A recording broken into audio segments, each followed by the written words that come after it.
Hey everyone, SweetJohnnyCage here. Welcome to part 1 of my Dark Souls 2 Scholar of the First Sin full playthrough walkthrough. This is a casual Let's Play style walkthrough, so I'm going to sort of guide you through the game as I play it, and hopefully give you some lore, some knowledge, some help, explanation of mechanics, and all the good things that come with Souls games.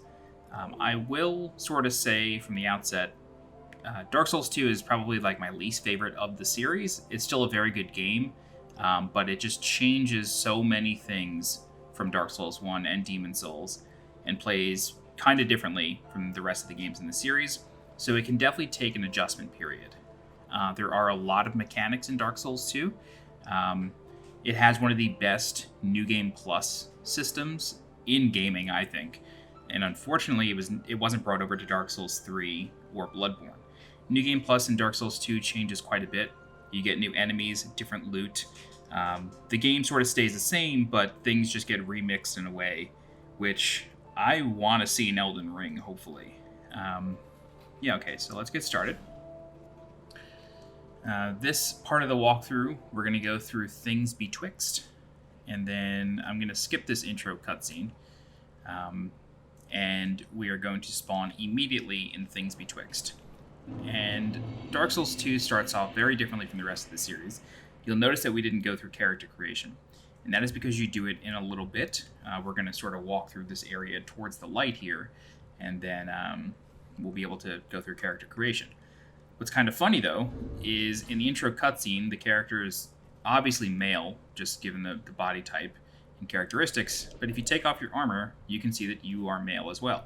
So you spawn as a male, but you can change it once you get to character creation. It's odd how they decided to sort of cut this into pieces. So here in Things Betwixt, we start off in this little gazebo here, and there are enemies in this area, but they are mostly passive. They won't actually do anything to you unless you do something to them. They're like little dogs that run around. So we're going to come up this hill, and then there's an item over here. Yeah, these little rat dog things. They won't do much unless you attack them. There's an item back here, and this is a rusted coin. Temporarily increases luck. One of the first things you'll notice about Dark Souls 2 is the camera is a little weird. And what I mean by that is it has like an acceleration. So right now I am just lightly holding the joystick to the right. And then what I'm going to do now is I'm going to go from neutral all the way to the right, and you're going to notice that the camera sort of snaps. So like sort of has this like a little acceleration period where first it goes kind of slow, but then it snaps and goes really fast. That is something that you're going to have to get used to. I don't know why they changed the camera in Dark Souls 2, but it does get a little frustrating, especially if you're like me and you're always like tapping to adjust. Sometimes if you tap for too long, it speeds up and then snaps to the wrong place. Okay, so what we're going to do now is instead of sort of exploring this area, we're going to go into this house and we're going to begin character creation. Oddly enough, you'll notice that I'm opening this door and then a cutscene starts, and then that will bring us into character creation. So keeping in line with the other walkthroughs that I've done for the Souls series, we're going to call this character Guide. And then the starting classes are mostly the same as the rest of the series. For class, we have Warrior, Knight, Swordsman, Bandit, Cleric, Sorcerer, Explorer, and Deprived. Deprived, you start with absolutely nothing. Cleric is probably the strongest starting class because it starts with a mace and a chime and a heal. However, the Warrior is really strong too. Starts off with a broken straight sword and a shield. The Knight has a long sword that you can two-hand and deal some good damage with, so we're actually going to start with this. The Swordsman starts with a scimitar as well as a straight sword. Interesting little two-handed action there. The Bandit is fun. It starts with an axe, a bow, and then some armor. The bow is actually pretty good starting off. You're able to aggro some enemies. Again, the Cleric is probably the strongest one in my opinion. The Sorcerer is really good too. Starts with a dagger as well as soul arrow. The Explorer is fun. Starts with a dagger. It starts with bolts for a crossbow, but not actually a crossbow, which is kind of weird. But it starts with so many good items. So it starts with a Pharos Lockstone, this is the item next to the repair powder. Theros lockstones are used in various areas of Dark Souls 2 to unlock doors, secret walls, and various other things. You are able to buy them and farm them later on, but the explorers are really, really good starting class. I'd say it's probably second best to the cleric, just because of the items that you get. You do pick up all of these items pretty quick, and you can buy a couple of them, so it's not like you absolutely must start with this class. I'm going to go with the knight, just because I like the starting weapon. Okay, and then our gift, you sort of only have like one choice here. So the life ring you get really early on in the game, don't pick that. Human effigy, you can buy these and pick these up. This is basically Dark Souls 2's humanity system. So you sort of can return to human form, gain all your life back, so on and so forth. Healing wares is various levels of life gems as well as green moss. Life gems are new to Dark Souls 2. The Estus Flask does return in this game from Dark Souls 1, but it works a little differently. So life gems, if you've played Demon Souls, are very similar to the grass system of Demon Souls. You have different degrees of life gems, different strengths and sizes, and they restore different amounts of health at different speeds. You do get an Estus Flask, however. You only start with one flask, and it heals over time. So basically like you drink, but then your life bar sort of fills up gradually instead of instantly like in Dark Souls 1 and 3. The healing system in this game takes a little while to get used to, and you're also completely vulnerable while using a healing gem or an Estus Flask. You can't like quickly swig it and then roll. It's a long animation. Homeward Bone, absolutely pointless. You'll pick that up very soon. Seed of a Tree of Giants is a pretty interesting item. It's a PvP item that makes it so if somebody has invaded you, or even if you have an NPC invasion, you can use this item and then enemies in your world will attack that invader. So it makes some PvP invasions a lot easier. Bonfire Ascetic is a really interesting item, and I'll give you like a brief explanation of these now. Bonfire Ascetics can be used at bonfires. You can burn Bonfire Ascetics at bonfires. And like I mentioned before, Dark Souls 2 has a really, really good New Game Plus system, where if you beat the game and you go to New Game Plus, the areas change a little bit. You get some more NPC invasions, you get different items, you get different enemies. And it sort of just refreshes the game and how you go through it a second or third or fourth time. Bonfire Ascetics allow you to move a specific area to New Game Plus to get the items and weapons and all that sort of stuff early.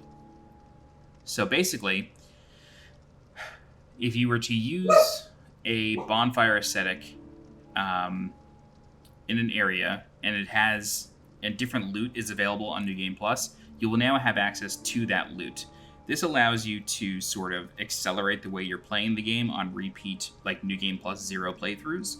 So if you start with a Bonfire Ascetic and you know where like an end game weapon is, maybe like a straight sword plus 7 or something like that, if you know exactly where that is, but it only appears in New Game Plus, go to that bonfire, use the Ascetic, and loot the weapon. I will not be using these throughout my playthrough. This is just supposed to be a casual sort of let's play style playthrough, so I'm not going to be using any of these like advanced mechanics in Dark Souls 2. But if you do use them, know that you are going to New Game Plus in that specific area. But once you go past that area, it goes back down to New Game Plus 0. And it's not like there's a fog wall or anything. It's not like the world actually changes. It's just the enemies and loot that would appear there on New Game Plus now appear in your playthrough. Okay. And also, when you do fully progress in New Game Plus after defeating the final boss, that area would then go to New Game Plus 2 or Plus 3. So everything goes up one level, including those ascetic bonfires. Okay. Petrified Something is a tradable item, so we will take this because we will be visiting the crows to trade very early on here. So this is what I'm going to pick. Okay. Great. So, oddly enough, we are now inside this little Keebler Elf treehouse, but the door is closed. So even though we opened the door, it was closed behind us for some strange reason. Alright, so now that we have a weapon, we can actually start doing some stuff. So we're going to come back over here, and we're going to cross the bridge that we walked across. And we're going to fight the first enemy of Dark Souls 2, which is an Ogre. You can see these big tracks, and then the Ogre will be sort of patrolling around here. And we're going to kill this Ogre for the stone ring. So the Ogre is going to wake up. This enemy has a really gnarly grab that you want to watch out for.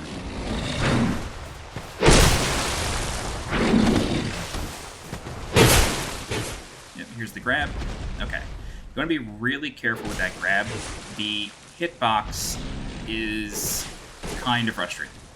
What I mean by that is you can roll out of the way and still get sucked into it. And I'm going to explain why that is in a little bit. Once we visit the Firekeeper to level up, or not the Firekeeper, okay. Once we visit the Emerald Herald to level up, you'll learn why.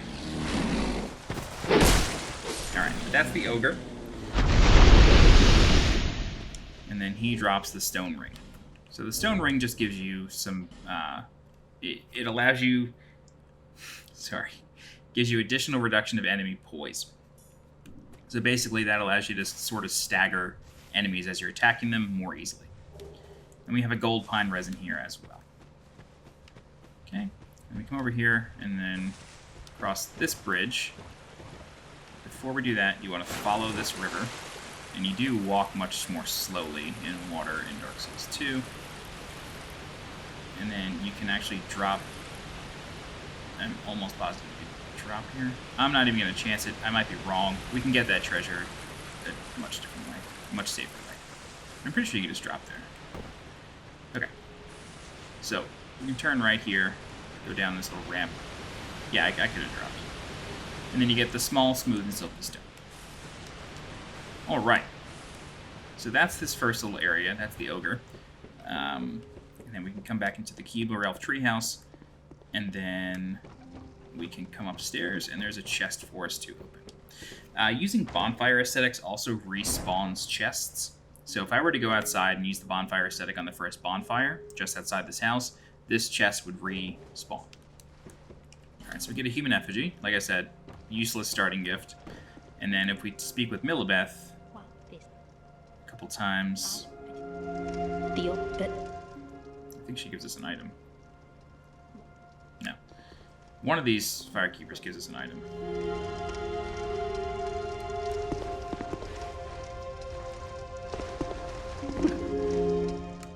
I just swore one of them gives us an item.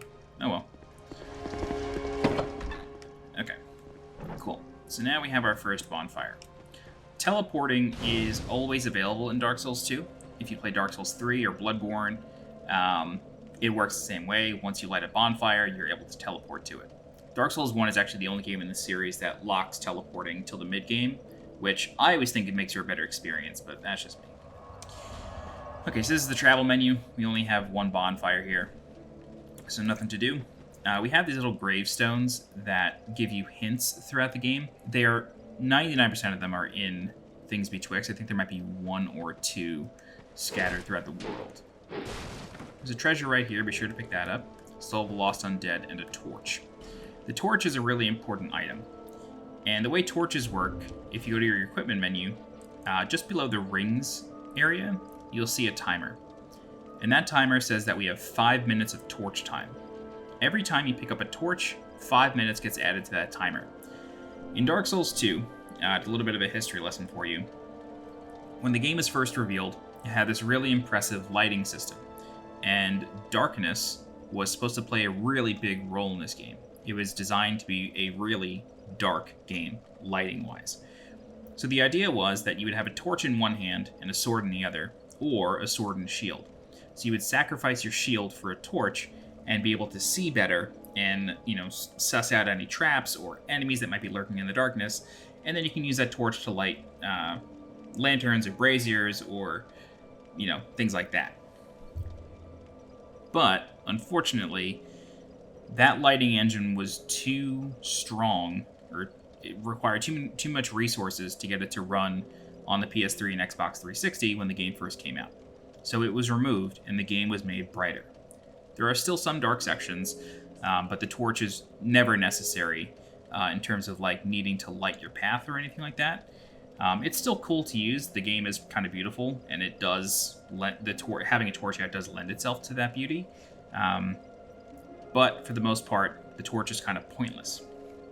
That said, however, in Scholar of the First Sin, which is the version of the game that we're playing, the lighting engine was not necessarily brought back, but some areas were made darker to make the torch a bit more useful, but still not necessary.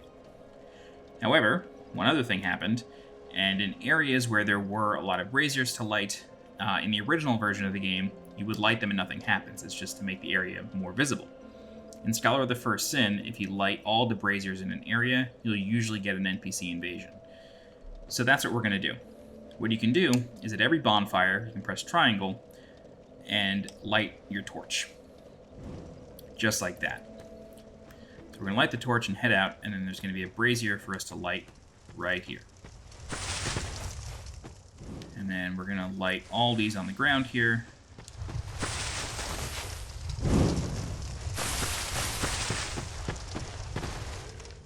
Okay. And then I'll light this one as well. And then we're going to go backwards because we're going to go through the rest of this place. Alright. So there's a couple things that I want to talk about here in things Betwixt. Two of them are actually really close to each other. So you'll see here there's an ogre on the beach, and it's sort of hovering over a coffin in the water. We cannot reach this ogre yet. There's actually two in the area. One is not visible to us right now. But this coffin changes your character's gender. I hate this joke, but this is how the game is. It changes... You are in an area called Things Betwixt, and that coffin changes your things betwixt your legs. It's an awful play on words. I think it's so lame, but that's Dark Souls 2. So if you ever want to change your gender, just go to that coffin and you can do so. Yeah. So that really confused me the first time through. I used the coffin and couldn't tell what happened, and then I noticed that my character, when it would die, it now had a female scream. And I was like, wait, I definitely created a male character. Why is that happening? And it's because of that coffin. The other thing I want to explain here is a statue blocks your way. This is a petrified statue. There's an item in the game that you can get, there's a lot of them, called a fragrant branch of yore. And you can use a fragrant branch of yore on petrified statues. They're actually usually petrified NPCs or enemies. And you can use a fragrant branch of yore on them, and they will get out of your way. They'll sort of reanimate and come out of petrification. Unfortunately, I don't have one yet, and the first one that you can find is like really expensive. So we will come back to Things Betwixt later on in the walkthrough and get through this last little section. For now, however, we are going to go this way. We're just going to go through the little tutorial here. If you want to skip all of this, just run out. Just go towards that light, and you'll end up in Majula. This is completely optional. Alright, so let's light the torch again. And go through the fog door. There's going to be several enemies in here. Just some dreggling, undead guys. Nothing crazy. So just go ahead and kill them. And then light the torch. So this area is literally just telling you press R1 to swing your sword, R2 to do a bigger attack, yada yada yada. Really nothing crazy. And it's also telling you enemies can lurk in the shadows. Nothing major. Alright, so the backstab animation in Dark Souls 2 is, in my opinion, over-animated. And what I mean by that is you sort of get like this... you go up to an enemy, you press R1, and then you sort of like punch them in the back and then do some twirly animation. It makes it so you are not immediately invulnerable during backstabs. And so... essentially what that means is you need to make sure that there's no one else around you when you're backstabbing. This can be frustrating because, I don't know, it's very video game-esque for you to be invulnerable at any time. Opening doors, backstabbing, doing something, that's a video game thing. In real life, you would not be vulnerable. So it's sort of to add to the realism of things, but it's not as fun. So they sort of sacrifice fun for realism in Dark Souls 2 a little bit. But here's that coffin again with that ogre, and there's another ogre, like where my head is, but you can't see him. Alright, so let's light the torch again. We'll come up this hill. Again, we only have 3 minutes and 40 seconds left on the timer for the torch, so we gotta be quick. And if you run out of time, it's not at all a big deal, but I don't want to. Alright, so we get the dagger. Again, like, you know, one of the starting classes started with a dagger, which is very nice, but you get the dagger really fast anyway, so. You get all the starting weapons really fast, actually. Alright. So we're going to come out here now. A couple enemies.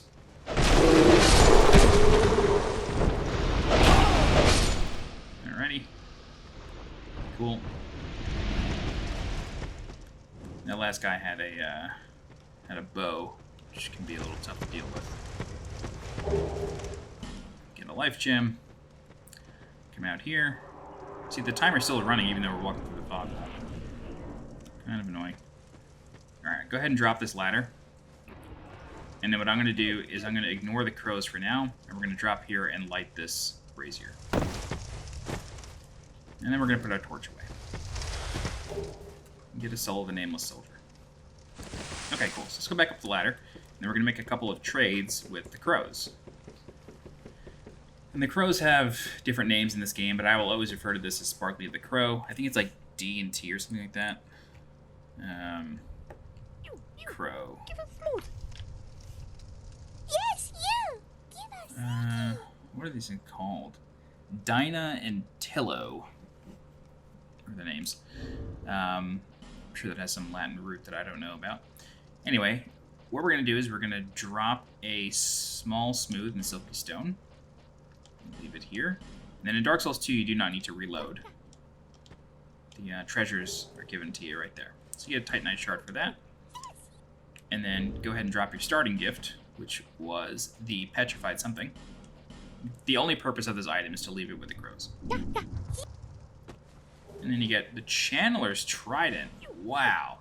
Cool. So that's actually like a rare drop. The petrified something has random rewards. So, again, a strange change from Demon Souls and Dark Souls 1 to make it so the rewards change. Or the rewards are RNG based in some cases. But that's the way it is. Pretty cool though. Challenge Trident's really rare. Alright, go ahead and light your torch again, and then we're going to go into this right tree. So these guys have swords now, so they can defend themselves a little bit. But you're faster. Let's go ahead and light this, and then what we're going to do is we're going to jump. Dark Souls 2's jumping system isn't that great, and it's dependent upon your weight. So you'll notice here that my jump is like a little hop. However, if I were to take off some of my armor, oops, I am able to run a little bit faster. There we go. I recommend taking off your armor for that jump. I've died to it several times. Anyway, you get an amber herb for the jump. And then just go on back. Don't forget to put your equipment back on. It's weird. You start off with one armor set, and then when you do character creation, you get another armor set. Strange. And also, I just noticed this. So you start off with the imported set, but the starting class I picked, the Knight, does not have a helm that comes with it, so my helm gets unequipped. Weird. Anyway, go ahead and light your torch on the brazier, and then you're going to go up the ladder.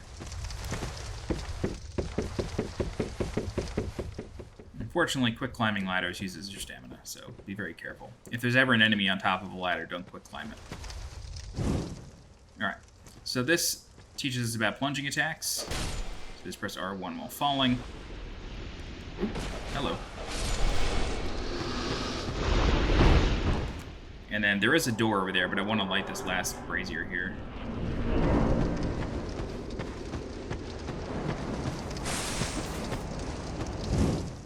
Alright. Just wanted to save time on my torch. So there is a door in this room. Should open this. And then inside is a corpse with a cracked red-eye orb. So in case you want to do any invasions, go ahead and go for it. Alrighty. So relight your torch. And then run in here. And then you can light this one. And you can see there's a basilisk. There is a basilisk there. And then there's an enemy on the other side of this little ravine. This is, however, the tree with the petrified statue or petrified NPC in front of it. I actually think it's an enemy. So you can't really do much. But that is things betwixt up until this point. So make sure you have traded with the crows. Make sure you've done all you need to do. Looted all your treasure. And then it's time to go to Majula. Majula is Dark Souls 2's... That's a weird phrase to say. Majula is the hub of Dark Souls 2. Similar to Demon Souls, you can only level up at the hub with the... I call her the Maiden in Green, and I can't even take credit for that. The Maiden in Green was a joke made by another YouTuber named Matthew Matosis, who did a really long critique on this game back when it first came out. But I actually don't even remember her name. Anyway, so before you sort of head over to where you need to go, we want to drop here. And we're going to get the binoculars. And we will also get a mace. So you get the Morning Star and the Cleric's Sacred Chime. So that's the Cleric's starting set. Without the heal excerpt, so go figure. And you get the binoculars off of that corpse there. Alrighty. So, here is the Majula Bonfire. And then we have Homegirl over here. And she has a lot to say. I'm going to skip it all. She's just really chatty. But she gives you the first Estus flask. This is the Emerald Herald. That's her name. I always forget it. And you can level up with the Emerald Herald. And you can also... Yeah. I think you can also increase your Estus flask with her. I want to talk about the level up menu, because there is a really important difference in Dark Souls 2 when compared to the rest of the series. And that is a new stat called Adaptability. Okay, so I'm going to press the Options button to bring up the Help menu, which is just some helpful tips. Adaptability raises various attributes to ensure one's survival, boosts agility, and various resistances. Agility is described as boosts ease of evasion and other actions. This does not begin to describe what agility is. So evasion can mean a million different things. But increasing your adaptability gives you additional invincibility frames on your roll. So if you've noticed so far when playing this game, you're rolling out of the way of attacks, and it looks like you're out of the way, but you're still getting hit. That is because Dark Souls 2 makes you level up in order to give you a good roll. It's a really bizarre choice, and it is not explained well at all. So, what we're going to do is I am going to go to the wiki, and I'm going to look up agility, and then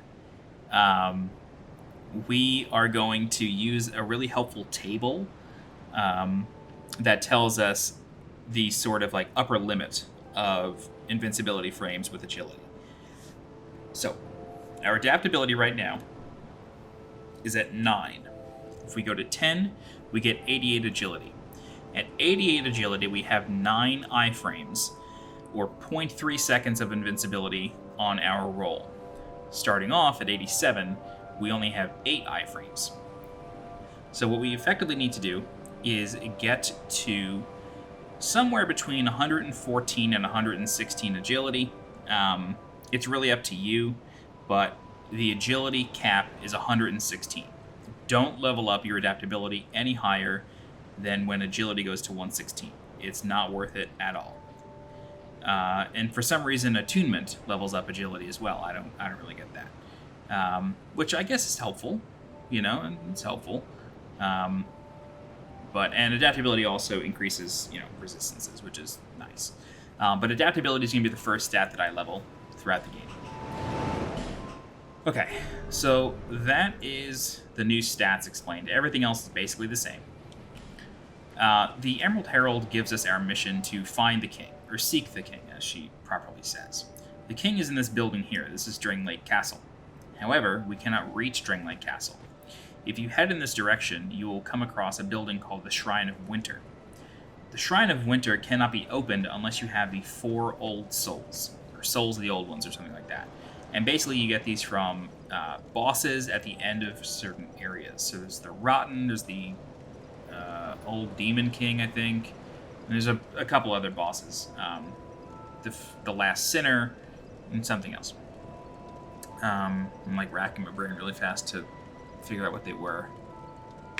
Last Sinner, Rotten, Demon King. I cannot remember the 4th offhand.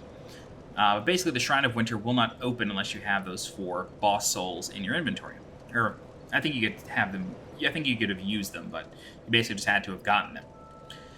But the Shrine of Winter can also be opened based on your soul memory. So let's talk about that now. So if we go to our player status, the number, so we have level, actually, let's just do this. So this number in the top right, this is soul memory. And it's explained as souls that once dwelled within the flesh will always remain in memory. Could this be a blessing or a curse? It's deliberately obtuse. Soul memory is the total number of souls that you have ever looted. So, you'll see here that it says 1,610. And if you remember, when I went to the Maiden in Green to level up, I had 1,610 souls, but I spent a bunch, and now I only have 662 left over. But the soul memory is retained. This is how the online bracketing is done. It's done by soul memory. It's no longer done by level. So, you can be level 1 and have 10 million soul memory and effectively be matched with people who are like level 300 or something. This is good and bad. I think it was an interesting choice. I personally don't really like it because soul memory is a little annoying to control. It basically means that you just have to stop killing things at a certain point, which isn't great. But that's soul memory. So if you notice that you're in an endgame area and you're only like level 60 or something, you just chose not to level up in a long time, but you have 15 million soul memory, chances are you're not going to find anybody to play with. And that is what ended up happening as this game got older.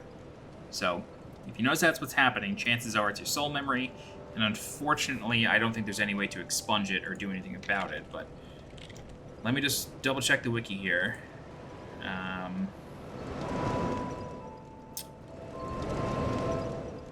No. Nope. No, it cannot be reduced. Yeah.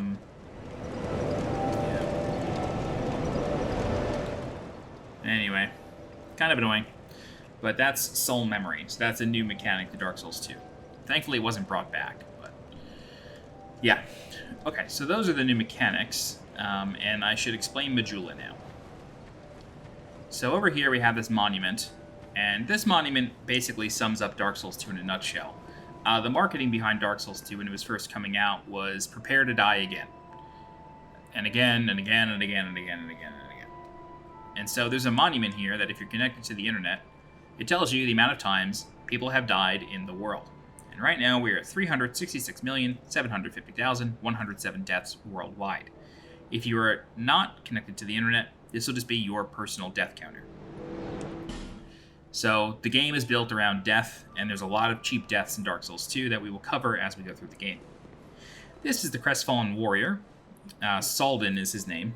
If we speak with him enough, he will give us a covenant item for the Way of the Blue. There used to be a we and that. And you gotta talk to him a bunch. If that. Do you? Okay, here we go. So this is for the Blue Sentinels. And then you can join his covenant right away. And basically this is if you ever get invaded and you're in this covenant, Blue Sentinels will come and help you out. There is another covenant that we'll talk about in a moment.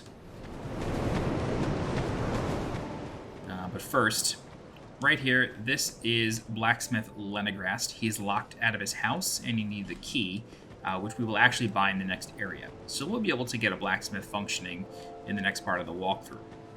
All right, coming over here, going up this hill, there is another covenant that is actually interesting, but not explained at all. There's a monument up here. And this monument is the Victor's Stone.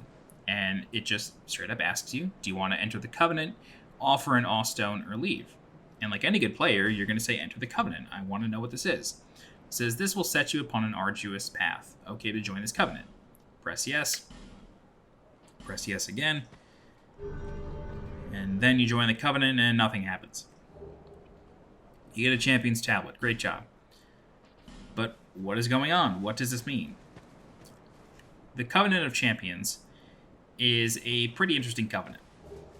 I actually think it's a good covenant. I just wish it was explained better. Okay. In Dark Souls 2, well, let me say this. Starting off, the first thing this covenant does is give enemies more health, and I think they deal more damage to you. So it just makes the game a little harder. The other thing this covenant does is change a mechanic or disable a mechanic that is in Dark Souls 2. If you were to kill a specific enemy 7 times, the enemy will despawn. But it will despawn permanently, unless you use a Bonfire aesthetic or go to New Game Plus. However, if you join the Covenant of Champions, that doesn't happen. That enemy will respawn forever. So this makes it so you can just farm enemies over and over and over, which is helpful. But again, they are harder. So that's the Covenant of Champions. I don't recommend it for a first-time player, or really for anyone. Alright. So, over here we have a house with a really interesting vendor. So, this is Maulin, and he is like a really timid shopkeeper. Starting out, he doesn't have much to offer.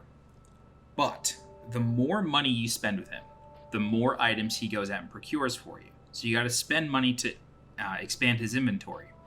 But the more money you spend with him, the cockier he becomes.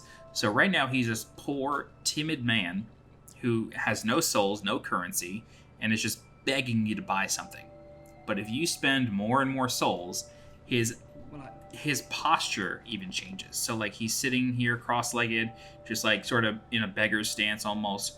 But if you spend a lot of money with him, he'll be leaning against this bench like, hey, what's up?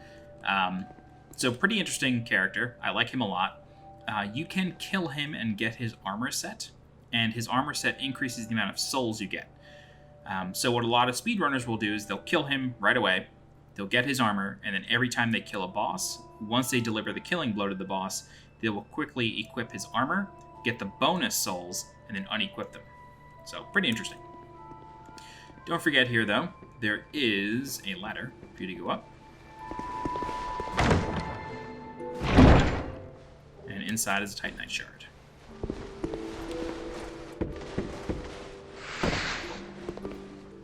Alright.